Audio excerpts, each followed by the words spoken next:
События, которые мы рассмотрим в этом видео, разворачиваются прямо сейчас в мексиканском штате Нуэво-Леон.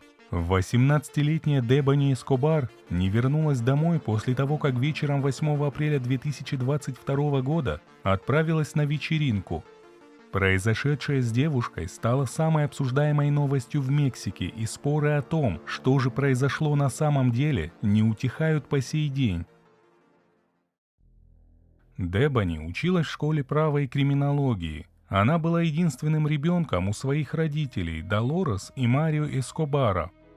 Вечером в пятницу, 8 апреля 2022 года, она вместе с двумя подругами отправилась на вечеринку. Домой девушка не вернулась, и уже на следующий день начались ее поиски, в которых принимало участие большое количество полицейских и добровольцев. Первые странности и подробности исчезновения Дебани появились 11 апреля, когда родители, которые места себе не находили, опубликовали это изображение в профиле своей дочери в одной из социальных сетей. На снимке изображена Дебани, которая стоит посередине шоссе. Тот, кто делал этот снимок, находился сбоку от девушки, и неизвестно, знала ли она, что ее фотографируют в этот момент. Опубликовав это изображение 11 апреля, отец девушки добавил подпись, в которой сообщил, что получил данный снимок 9 апреля, в то самое утро, когда его дочь не вернулась домой. По словам Марио, это было последним разом, когда кто-либо видел его дочь. Также мужчина сообщил, что подруги, с которыми Дебани пошла на вечеринку, благополучно вернулись в свои дома. По их словам, они посадили Дебани в такси и попросили водителя отвезти ее домой. Именно таксист сделал эту фотографию. Пока было неясно, при каких обстоятельствах был сделан этот снимок, но он стал вирусным, вследствие чего исчезновение Дебани вызвало огромный резонанс по всей Мексике. В стране, где фемицид является национальной проблемой и где, согласно статистике, в среднем ежедневно пропадает 10 женщин, с новой силой стали проходить протестные шествия. Только в Нуэво-Леоне за первый квартал 2022 года пропали 52 женщины. 13 апреля сотни неравнодушных людей прошли маршем по проспектам Монтеррея, держа в руках плакаты с изображениями пропавших женщин. Тем временем полицейские, занимавшиеся расследованием, стали восстанавливать события, предшествующие исчезновению Дебани. В этом им помогли показания подруг девушки и записи с камер видеонаблюдения. Для начала стоит отметить, что двух девушек, с которыми Дебани отправилась на вечеринку, подругами можно назвать с большой натяжкой. Как оказалось, с одной из них Дебани была знакома примерно 4 месяца, а со второй познакомилась только в день своего исчезновения. Полицейские нашли запись из магазина, который расположен примерно в 4,5 километрах от дома Дебани. На записи, которая была сделана в 23:30, видно, как девушки стоят возле кассы. Среди их покупок водка объемом 750 мл, пластиковые стаканчики и газировка. Компания находилась в районе магазина еще около часа, в течение которого девушки выпили какую-то часть купленного. В 0 часов 49 минут, заказав через приложение такси, все трое едут в Нуэво-Кастилью, что примерно в 8 километрах от магазина. Приехав, компания понимает, что вечеринка, на которую они планировали попасть, уже закончилась, но им сообщили, что совсем рядом проходит другая, и они решают отправиться туда. В 1 час 30 минут девушки просят разрешения войти. Несмотря на то, что на этой вечеринке, проходящей на частной территории, их никто не знал, им разрешили войти. Спустя 2 часа 15 минут на записи, опубликованной полицией, видно, как Дебани убегает от какого-то парня, но он ее догоняет и не позволяет уйти. В какой-то момент Дебани пытается ударить преследователя ногой, но не дотягивается. Затем приходят другие люди, и конфликт вроде как разрешается. Полиция допрашивала участников вечеринки, и по их словам, конфликт возник из-за того, что Дебани была слишком пьяна. У нее пытались забрать купленную ранее бутылку с водкой, но она не хотела ее отдавать и оскорбляла тех, кто пытался это сделать. Напомню, что это версия, представленная участниками вечеринки. Подруги, с которыми приехала Дебани, решают отправить ее домой. Они взяли номер телефона у таксиста, который их привез, и теперь связались с ним и попросили, чтобы он приехал и отвез Дебани домой. В 3 часа 54 минуты такси приезжает на место, Дебани садится в автомобиль на заднее сиденье, а ее подруги остаются. Они лишь подходят к машине и о чем-то говорят с водителем. Следующая запись сделана спустя 20 минут, всего в сотне метрах от того места, где Дебани села в такси. В салоне горит свет, и Дебани, судя по всему, уже сидит на переднем сиденье и о чем-то спорит с водителем. Как выяснилось, девушка не хотела уезжать, и таксист пытался просить о помощи подругу Дебани, которая его вызвала. Он писал ей на WhatsApp, что не знает точный адрес Дебани и что она ведет себя агрессивно и не хочет уезжать. В 4 часа 25 минут таксист сообщил подруге Дебани, что та вышла из машины. В подтверждение этого он сделал этот снимок. Это тот самый снимок, на котором видно, как Дебани стоит посередине дороги. Водитель такси несколько раз просил подругу Дебани, чтобы та пришла или связалась с родителями девушки. Но несмотря на то, что от того места, где Дебани села в такси, до места, где был сделан этот снимок, всего 400 метров, подруга Дебани так и не откликнулась на просьбу водителя и не пришла за ней. После неоднократных безуспешных попыток достучаться до подруги, таксист вынужден был уехать, но перед этим он написал ей, что не может выйти и силой заставить Дебани сесть в машину, так как ему не нужны проблемы, и он не хочет, чтобы его обвинили в похищении или в чем-то подобном. После исчезновения Дебани и после того, как был обнародован этот снимок, появились слухи, что таксист начал приставать к девушке, и именно поэтому она покинула машину. Полиция неоднократно допрашивала водителя такси, проверяла его автомобиль и телефон. В итоге ничего, что подтверждало бы его причастность к исчезновению девушки, найдено не было. Полицейским удалось найти запись с камеры, которая подтверждала, что таксист оставил девушку и уехал. Эта запись сделана камерой принадлежащей транспортной компании, и направлена она в ту сторону, где Дебани стояла на дороге.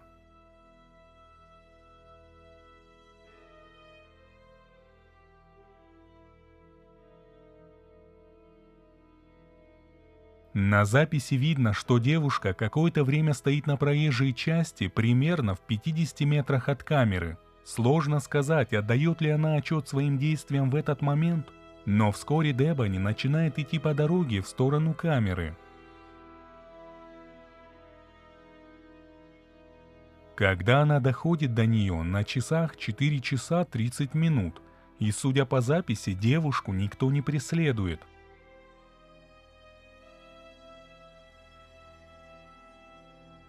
Зная последнее известное местонахождение Дебани, поиски сосредоточили на районе, где она была замечена. Из сообщений полиции следовало, что на территорию транспортной компании Дебани не попала. В этом районе камеры видеонаблюдения были еще и у расположенного в 150 метрах от транспортной компании мотеля. Но, как было объявлено сотрудниками правоохранительных органов, запись с этих камер не велась, и они использовались только для наблюдения за территорией в прямом эфире. Территория транспортной компании, мотеля, все близлежащие улицы и пустыри неоднократно прочесывались полицией и добровольцами, но никаких следов Дебани найдено не было. Через неделю после ее исчезновения за информацию, способную помочь расследованию, было предложено вознаграждение в размере 100 тысяч песо. Это около 5000 американских долларов.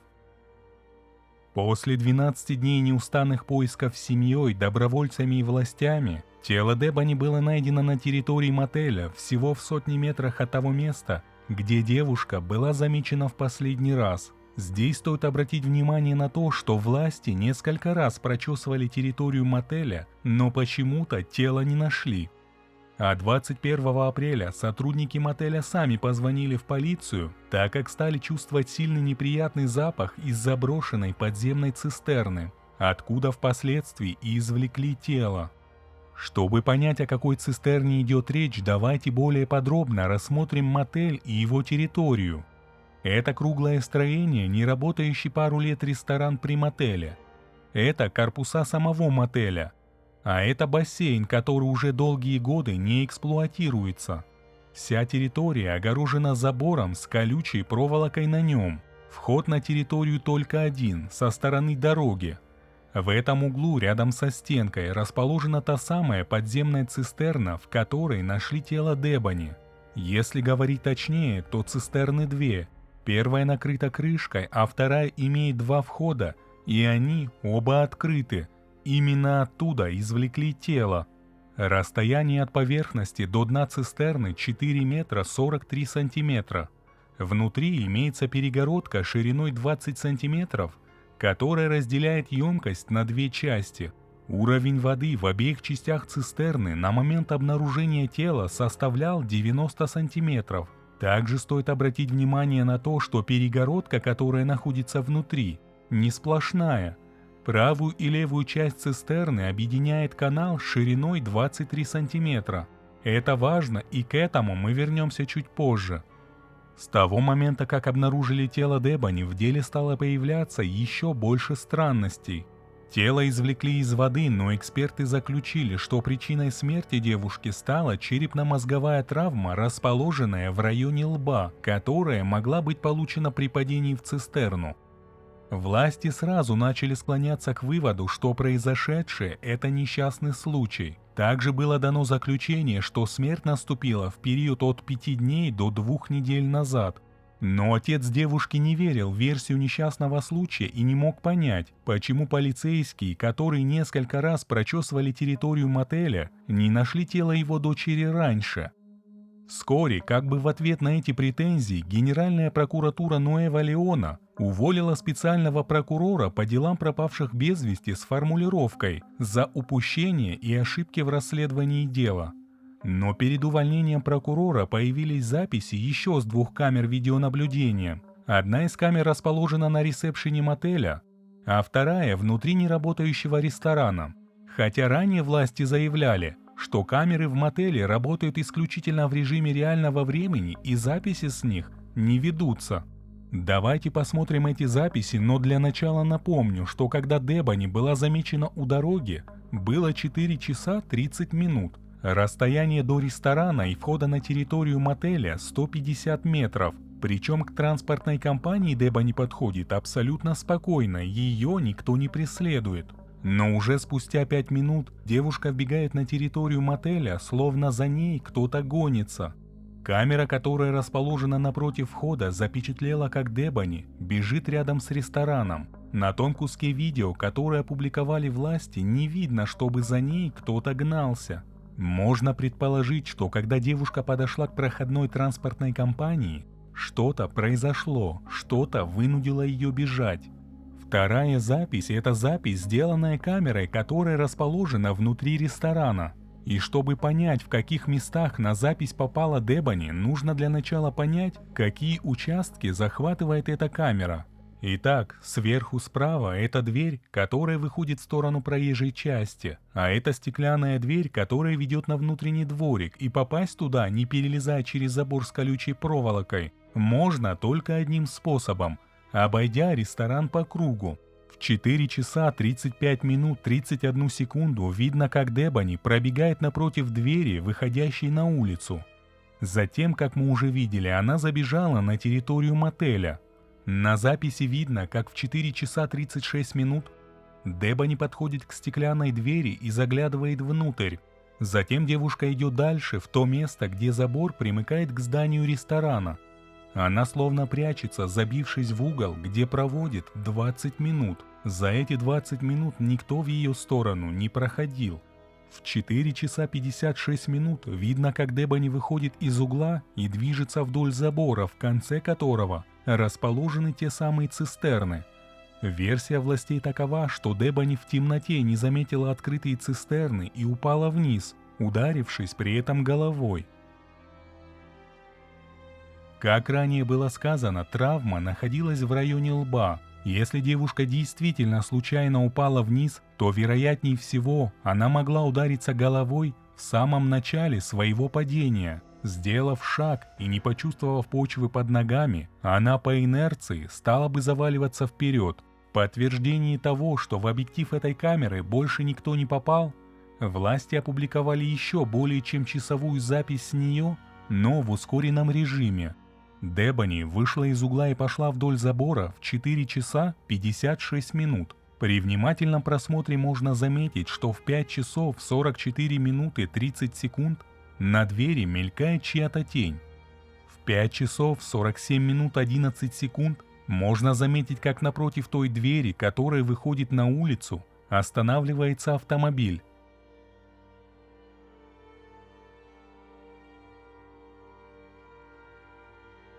Спустя 12 секунд рядом с этой дверью появляется силуэт человека. В 5 часов 47 минут 44 секунды машина уезжает. В 6 часов 12 минут 14 секунд на двери, выходящей на внутренний двор, вновь мелькает чья-то тень. На данный момент это все записи, которые появились в открытом доступе. Понять, преследовал ли кто-то Дебони, можно было бы, просмотрев записи с данной камеры на ресепшене мотеля, но полиция их не обнародовала. Согласно версии прокуратуры, Дебони из-за темноты не увидела открытые люки цистерны и упала вниз, получив серьезную травму головы, которая впоследствии привела к смерти.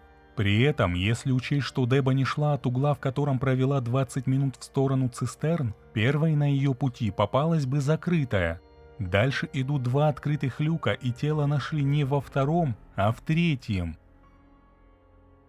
Учитывая всю предысторию обнаружения тела, в народе пошла молва, что девушку лишили жизни и только потом скинули в цистерну. Опровергая эти домыслы, власти опубликовали данные, которые дают основание верить в то, что после падения в цистерну Дебони какое-то время была жива. Тело нашли в левой части цистерны. Там же нашли обувь девушки, которая лежала отдельно, и кусок некой ткани. Далее нужно обратить внимание на перегородку, которая делит цистерну на 2 части. Ее высота 2 метра 13 сантиметров, а ширина 20 сантиметров. Сверху на перегородке лежала сумочка Дебони, ее маска для лица и белый бюстгальтер. Здесь важно понимать, что поместить что-либо на эту перегородку можно только одним способом – спустившись в цистерну. Положить что-либо на перегородку, находясь на поверхности, не получится. Никаких приспособлений для того, чтобы спуститься и подняться наверх, в цистерне нет. И именно этот факт, по мнению властей, говорит о том, что Дебони какое-то время была жива, и это она поместила вещи на перегородку. К сожалению, данных о том, какого роста была девушка, найти не удалось и остается неясным. Могла ли Дебони положить свои вещи на перегородку высотой 2 метра 13 сантиметров? Или, может, она их туда забросила? На то, что Дебони именно забросила вещи на перегородку, косвенно указывает то, что в правой части цистерны нашли зажигалку, связку из 3 ключей, телефон и кошелек девушки. Остается только догадываться, что же произошло на самом деле. Но если Дебони действительно упала вниз, ударившись при этом головой, она явно была дезориентирована. Плюс ко всему было еще темно. Возможно, она решила закинуть сумочку на перегородку, та открылась, и при этом часть предметов выпала и оказалась во второй половине цистерны. Также остается неясным, был ли бюстгальтер в ту ночь на Дебони или он лежал в сумочке. При этом важно отметить, что когда нашли тело, одежда девушки была на ней. Подруги, с которыми Дебони отправилась на вечеринку, на одном из телешоу заявили, что Дебони была пьяна, и некоторые люди хотели воспользоваться этим и забрать ее. Именно поэтому они решили вызвать такси и отправить ее домой. На сегодняшний день все идет к тому, что дело будет закрыто, а смерть признана несчастным случаем. Но отец девушки не верит в такую версию и считает, что кто-то приложил руку к смерти его дочери. После того, как тело было выдано родителям, они провели независимую экспертизу, о результатах которой не говорят. По словам Марио Эскобара, его дальнейшие действия зависят от того, продолжат ли власти расследование смерти Дебони или спишут ее на несчастный случай. А как вы думаете, произошедшее это криминал или трагическое стечение обстоятельств?